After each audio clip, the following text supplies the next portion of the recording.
The last thing I remembered before the chaos started was the soft chiming of champagne flutes brushing together, that brittle sound floating through the air like it had been rehearsed. A stranger might have thought it was a beautiful moment, a celebration filled with elegance. But for me, the noise was just a fragile veneer over something sour. My name is Serafini Sierra Caldwell, a conservator of rare archival materials, someone who spends her days in stillness, hunched over centuries-old parchment, restoring history one brittle fiber at a time. Parties like this were the antithesis of my world, and the only reason I was there was my sister. Celine. She stood on a raised platform in the private suite of Vouvray, a restaurant so exclusive it required connections rather than reservations. Her smile gleamed at the crowd, white, dazzling, polished yet empty in a way only I could recognize. She was being celebrated as the newly named Director of Public Relations for Tridentis Corporation, a global empire built on ruthlessness disguised as ambition. The room was filled with suits that cost more than the car I drove. People who shook hands like they were sealing the fate of nations, and walls dripping with pretentious decor meant to make everyone feel important. I stood in the back, quiet and unnoticed, until the wrong thing passed my lips in the form of a single spoonful. I had lifted the bowl of mushroom biscuit dish I'd been assured was safe, and the moment I swallowed, a sharp burn bloomed at the base of my tongue. It was subtle, delicate even, a whisper of danger so faint I almost ignored it. Then my throat tightened. A rasp shook out of me, thin and pitiful. Something was terribly, terribly wrong. But before the suffocation began, before the panic, before my vision tunneled, there had been an earlier moment when I should have realized meant trouble was coming. Hours prior, when guests were just beginning to arrive, I'd waited near the coat closet for my parents. As usual, they were late. My sister was already working the room, shaking hands she'd probably practiced in the mirror. But the arrival that truly mattered came in the form of Laurent Hale, the CEO of Tridentis. A man so influential that simply being noticed by him was enough to change the trajectory of someone's career. Celine practically leapt toward him. He walked right past her and stopped in front of me. His expression had brightened as though he'd discovered a misplaced treasure. He remembered me from a charity gala months ago, where he'd caught me explaining ink oxidation to a curator. He'd shaken my hand and gently, respectfully, and now he greeted me with the same warmth. He asked me about vellum hydration, about the chemistry behind deacidifying manuscripts from the 17th century. He listened intently for nearly 20 minutes. 20 minutes of his attention on me, not her. Even then, I'd seen it. The stiffening of Celine's posture from across the room, the twitch at the corner of her eye, the silent fury masked under her corporate smile. This was supposed to be her evening, her triumph, her throne to occupy. But all it took was Laurent's curiosity shifting toward me, toward the quieter sister, the academic, the one our parents called the odd one, to unravel whatever stability she thought she had. I didn't know jealousy could become a living thing, coiling itself like a serpent behind someone's ribcage. But I found out later that Celine had spent the rest of the evening nursing it until it became something far more venomous. As Laurent drifted away to greet other executives, he touched my shoulder lightly and said, "I still want your insight on that parchment collection we acquired last quarter. My assistant will reach out." My parents arrived minutes later, but I barely registered their presence. My mind kept replaying the flicker of rage I'd seen in my sister's eyes. The appetizer course came and went without incident. The wine flowed. The speeches began. Celine took the stage. She joked, charmingly, too charmingly, about how fragile I was, how I all but dissolved in sunlight because of my work with ancient archives. People laughed, of course. She always packaged her cruelty in humor. She used to wrap verbal barbs in satin and call them sisterly love. Then came the soup. It arrived steaming, aromatic, beautifully plated with delicate swirls of oil glistening on its surface. A waiter set my bowl down with a small nod. I was about to thank him when Celine leaned in, lowering her voice with fox tenderness. "I had Chef Adami add something special to yours," she said. "I know you're sensitive to rich flavors, so I asked him to use a touch of smoked pepper oil instead of truffle. I should have questioned it. I should have noticed something was wrong. But her tone was so convincingly considerate, so sisterly, that I ignored the prickle at the back of my mind. I lifted the spoon, tasted the blend of earthy mushrooms and warm spice, and for a fleeting moment, I believed she'd done something kind. Then my throat seized. It clamped shut like a trap sprung by invisible metal teeth. Air scraped through in a thin whistle. Heat flooded my chest. My eyes watered. My hands trembled violently. I tried to speak, tried to call out, but all that came was a jagged gasp. I staggered backward, knocking over my chair. My vision blurred. Someone gasped. Someone else laughed, thinking it was a dramatic slip. Then I heard her voice. "Oh, please," Celine said from somewhere above me. "She's being theatrical. It's mushroom soup, for God's sake. There isn't a speck of crab in it." Crab. The word splintered across my mind. She knew. She knew exactly what a trace of shellfish could do to me. How fast my body reacted. How narrow the margin was between reaction and death. But she didn't know that Laurent Hale's only daughter suffered the same allergy. He recognized it instantly, before I even hit the ground fully. Laurent lunged across the room. He tore open the inner pocket of his tailored jacket and withdrew an EpiPen. His voice thundered through the private suite, sharp, commanding, authoritative. "Move, now." He was at my side in seconds. His hand steadied my leg as he stabbed the epinephrine into my thigh through the fabric. Pain shot up my body, followed by the ice-bright rush of adrenaline flooding into my bloodstream. I could breathe just barely, but enough to cling to consciousness. People were screaming. Chairs scraped against marble. The restaurant manager shouted into a phone, giving the address to emergency services. A waiter rushed forward with an oxygen tank. The room had descended into something animalistic. Frantic bodies, clattering footsteps, fear hanging thick in the air. But through all that, I saw my sister's expression begin to crumble, not into concern, into fear. Because in that moment, surrounded by executives, investors, journalists, and the company's CEO kneeling beside me with an EpiPen in hand, she finally realized she'd gone too far. My mother burst toward us, screaming my name, her hands hovering uselessly near my shoulders. "What happened? What's wrong with her?" Lauren didn't sugarcoat it. "She's in anaphylactic shock. Someone contaminated her food with shellfish. If I hadn't had epinephrine on me, she'd be unconscious already." My father's gaze snapped to my bowl. The reddish gold sheen of the oil. The shimmer of something that looked innocent to the untrained eye. His voice was barely more than a whisper. "Celine, what did you do?" She stammered, denied, redirected, insulted me again. But then Chef Adami himself stormed into the room, his apron dusted with flour, his face etched with confusion and dawning horror. "Miss Caldwell," he said, addressing Celine, "the waiter informed me there was a serious allergic incident. But I don't understand. You requested I add the crab reduction to one bowl. You said you wished to experience something bold and unconventional on your celebration night." A hush. A vacuum. A silence so sharp it felt like pressure in my ears. And then the waiter spoke, timidly, his voice cracked with guilt. "And you told me specifically to set that bowl in front of her," he said, nodding toward me. Celine froze. Her chest rose and fell in quick, shallow breaths. Her painted lips parted. Her eyes darted around the room, searching for somewhere to run, for a story to spin, for a version of reality she could control. But there was nothing to grab onto. The paramedics burst in at that moment, oxygen mask ready, medical bags in tow. They lifted me onto a stretcher as my vision flickered. But I wasn't gone yet.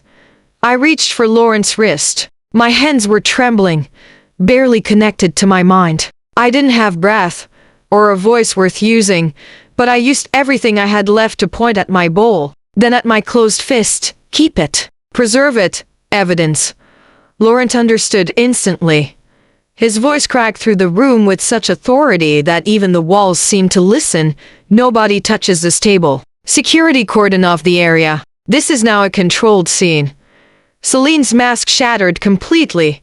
She stepped forward, shaking her head. "This is ridiculous. You're taking this too far. It is attempted homicide. Lauren snapped. "And I will not let anyone tamper with the proof." The last thing I saw before the doors of the ambulance shut was my sister collapsing into our mother's arms, terror painting every inch of her perfect face, and for the first time in my life, I didn't feel small in comparison to her. I felt awake, alive, and ready. The wail of the siren pulsed through the ambulance walls, vibrating in my bones. My airway had opened just enough for me to breathe without panicking, but every inhale was a rasp scraped from the bottom of a cracked glass. The paramedic beside me monitored my vitals with a focus so intense it felt like I was being held together by her will alone. "You're stable for now," she murmured softly, "but we'll keep the oxygen on until we reach the hospital. Try not to speak." I wanted to laugh at the irony. After a lifetime of swallowing my voice so my family could remain comfortable, suddenly speaking was literally hazardous to my health. As the city lights streaked past the ambulance windows, I let my thoughts unravel. Every image replayed in my mind: Celine's smirk, her dismissive tone, her denial morphing into panic when the truth surfaced. My parents' faces shifting from confusion to dread. The waiter's trembling confession. Chef Adami's look of betrayal and shame, and Laurent, kneeling beside me, commanding the room, preserving the evidence before my consciousness slipped.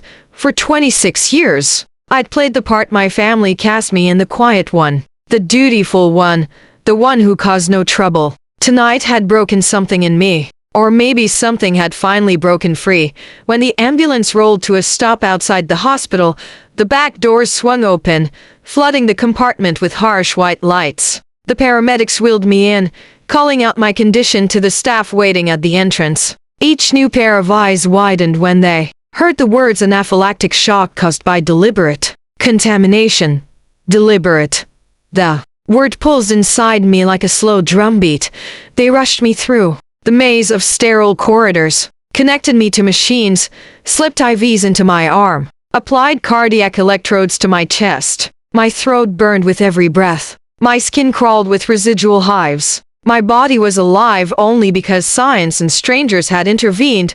Hours passed in a blur: medication, monitoring, cold compresses on my swollen skin. A night nurse with gentle hands tucked warm blankets around me. A respiratory therapist checked my oxygen levels every 30 minutes. A doctor with tired eyes murmured that the swelling in my airway had begun to ease, but I wasn't out of danger. Then, through the fog, a voice reached me.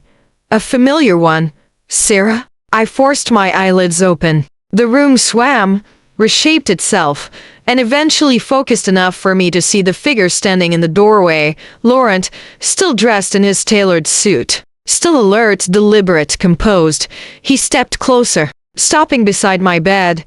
"I apologize if this isn't appropriate," he said gently, "but I needed to make sure you were safe." My lips twitched into something that might have been a smile, had they not still been swollen. "Thank you," I rasped through the oxygen mask, even though the word ignited a spark of pain in my throat. He raised a hand slightly, a quiet gesture telling me to save my breath.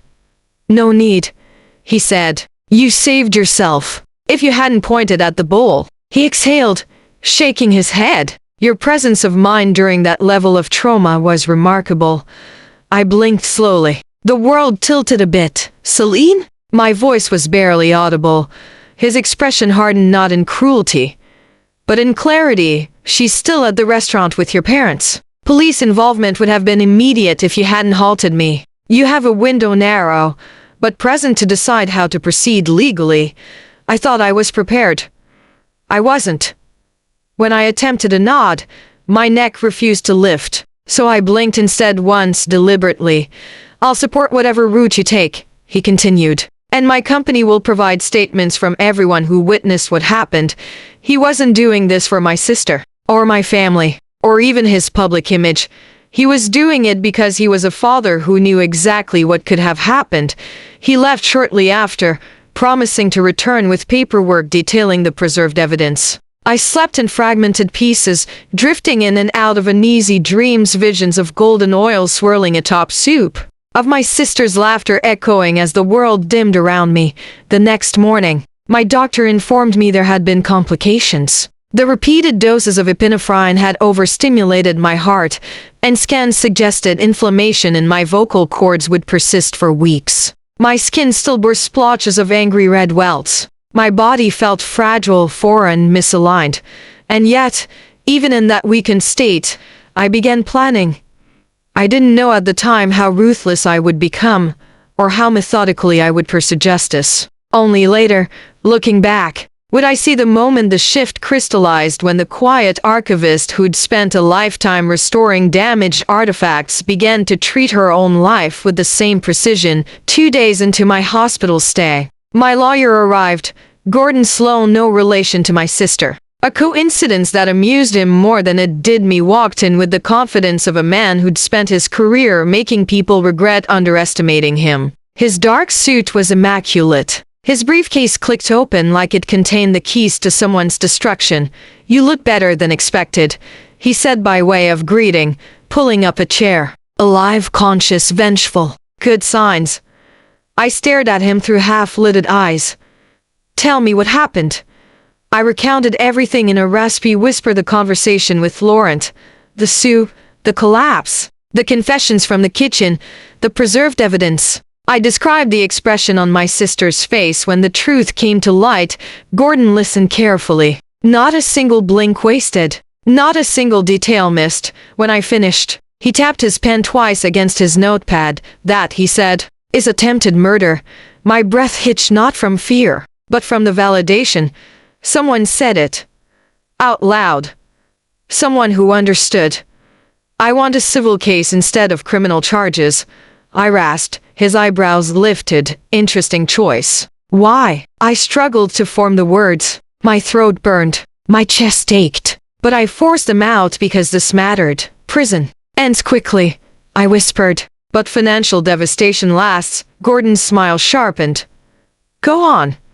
"I want restitution," I said. "I want consequences. I want her to lose her career, her stability, her reputation. I want my parents to feel the weight of the daughter they worship while dismissing me." "And how much?" he asked. "Would you like to request?" I didn't hesitate. 900,000.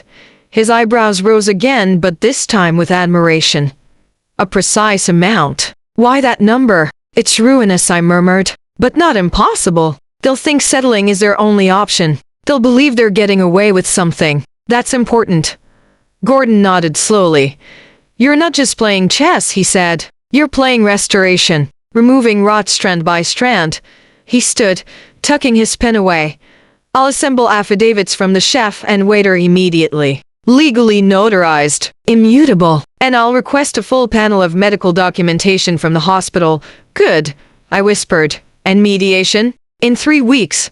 He paused. "That's short. Very short. It's long enough for them to relax, to hope, to believe I might forgive them." His smile returned, wolfish, appreciative.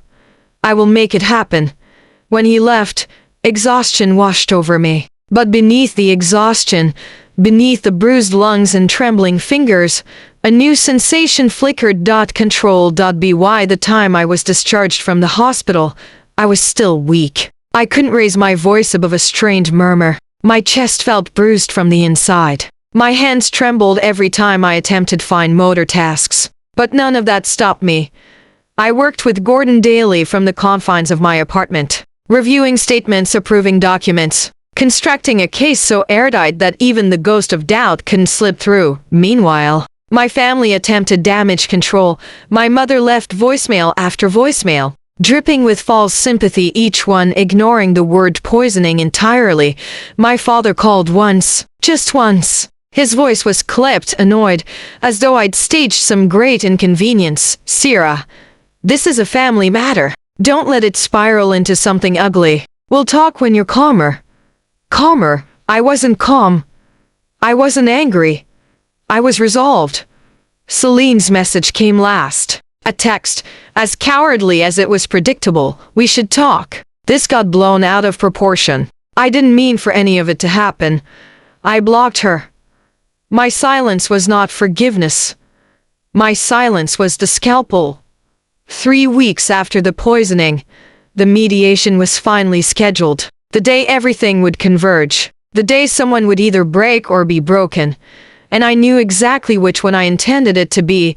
When the morning arrived, I dressed carefully, nothing dramatic, nothing harsh. A soft navy dress, minimal makeup. My voice was still ragged, but functional. My hands shook slightly, though my posture remained steady. I wasn't the weak one anymore. I was the witness, the plaintiff, the survivor, and I was the reckoning walking in on quiet feet. Gordon and I entered the mediation room early. It looked exactly like the kind of space designed to erase emotion-neutral walls. Sterile lighting, air conditioning that hummed like a judge. Clearing his throat, minutes ticked by. Then, the door opened. My sister stepped inside. Celine walked in as though she had spent the past 3 weeks rehearsing remorse in the mirror. Her hair was pinned in a soft twist. Her dress was elegant, understated. Her expression trembled with a delicate grief that would have fooled anyone who didn't know her. Behind her came our parents, my mother already dabbing at her eyes. My father stiff and controlling, as if determined to dominate the room by sheer posture. Celine took the seat across from me. "Sarah," she began, her voice fragile. Don't," I said, and the sound of that single syllable rasped, damaged. Quiet cut through the room like a blade. That single word stopped my sister mid-reach. Her hand hovered over the polished oak table between us as if it had struck an invisible wall. Her performance-ready expression faltered, cracking along the edges like lacquer under pressure. For the first time in her life, she wasn't the one setting the tone. My mother leaned in, quick to fill the silence with soft pleading. "Sweetheart, please. We're all hurting. Let's just—" Gordon cleared his throat lightly. It was subtle, but it carried the unmistakable tone of authority. Enough to make even my father blink. "We will begin," he said. "My client is prepared to hear your statements, but the facts will speak first." My parents stiffened. Celine looked confused, then relieved, as if she believed facts could be spun like press releases. She didn't yet understand the kind of evidence I'd collected. She didn't understand that a confession spoken in panic was still a confession. Gordon opened his portfolio with a deliberate click. He withdrew a series of documents, laying them out one by one. Each paper slid across the table with the soft hiss of finality. "Let's start with Chef Adami's signed statement," he said calmly, "in which he affirms that you, Miss Celine Caldwell, personally requested the crab reduction be incorporated into a single bowl of soup, knowing full well it was not part of the dish." He tapped the signature at the bottom. "Per her explicit instruction," he read aloud. Celine's breath stuttered. She shook her head, attempting a desperate smile. "That's not. I didn't ask him to poison anyone. I was experimenting. I love his work. I thought it would taste interesting. That's all." Gordon gently placed another document in front of her. "And here," he continued, "is the sworn testimony from the server, Mr. Anders Ventura, who confirms that you instructed him to place that altered bowl specifically at your sister's setting." My father swallowed hard. My mother's lips parted in a silent gasp. Celine stared down at the papers as if they were written in a language she couldn't understand. "That's not—" "He misunderstood me. He's young. He's new. He identified you immediately," Gordon replied. There was no confusion. He placed a third page on the table. "And this," he said softly, "is the toxicology report confirming that the dish contained shellfish proteins potent enough to cause swift anaphylaxis in someone with your sister's documented allergy." My mother covered her mouth. My father looked away. Celine sat frozen, fixed in place like a statue cracking under a too bright light. "And this one," Gordon murmured, sliding the next sheet forward, "is your internet search history." Her head jerked up. For the first time, horror shadowed her expression. "It was the simplest evidence, and the most devastating. How much shellfish does it take to trigger a reaction?" he read plainly. "Can crab fat be hidden in soup? What does an allergic shock look like?" Each quoted phrase hit my sister like a physical blow. "No," she whispered. "Those were not. I didn't mean. I was just curious. I wanted to know what Sarah was always exaggerating about." "I didn't think." "Correct," Gordon interrupted. "You did not think. And your sister nearly died because of it. She flinched. My father's jaw clenched so tightly the muscle jumped near his temple. My mother's tears slid silently down her cheeks, catching on trembling fingertips. Then Gordon folded his hands neatly. If this case were to proceed through criminal channels, he said evenly, the district attorney would most likely pursue aggravated assault with intent to cause bodily harm. 8 to 10 years in a state facility. A public trial. Headlines. Career-ending fallout. No possibility of sealed records. Celine turned white. Bone white. Paper white. Prison? She whispered. You can't be serious. You can't actually. You are fortunate, he replied, that my client has not authorized that route. They all looked at me then. 3 faces I had once called family. 3 people who had shaped my childhood, my adulthood, the quiet corners of my personality where shadows still lived. 3 people who had taught me to shrink so the eldest daughter could shine. But that version of me had vanished the night my airway began to collapse. When I spoke, my voice was damaged low, frayed, almost ghostly, but every word came with purpose. I'm not sending you to prison, I said, looking at my sister. I'm sending you the bill. Confusion flickered in her eyes. The bill? $900,000, Gordon said, sliding the formal demand across the table. To cover medical expenses, physical trauma, psychological damage, loss of income, punitive damages, and reputational impact. Celine recoiled from the number as if it burned. My mother let out a quiet, strangled sound. My father reached for the paper as though hoping he'd misread it. It's impossible, my father said sharply. She doesn't have anywhere near that amount. Neither do we. Gordon didn't blink. Between your home equity, your retirement accounts, Miss Caldwell's investments, and the assets she has accumulated over the last decade, it is more than possible. Difficult, yes, but feasible. Celine gripped the edge of the table, her voice splintering. You're destroying my life. The words might have wounded me once, but not now. You tried to destroy mine, I said softly. The difference is, I let the silence stretch until she looked up. Mine has value.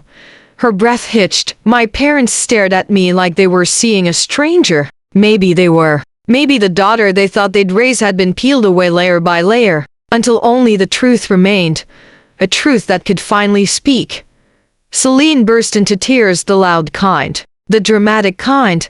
The kind meant to sway an audience. She reached toward me as if bridging some imagined gap. Sarah, please, she pleaded. We're sisters. We've fought before, but we always come back to each other. This is too far. You don't want this. You don't want to ruin me.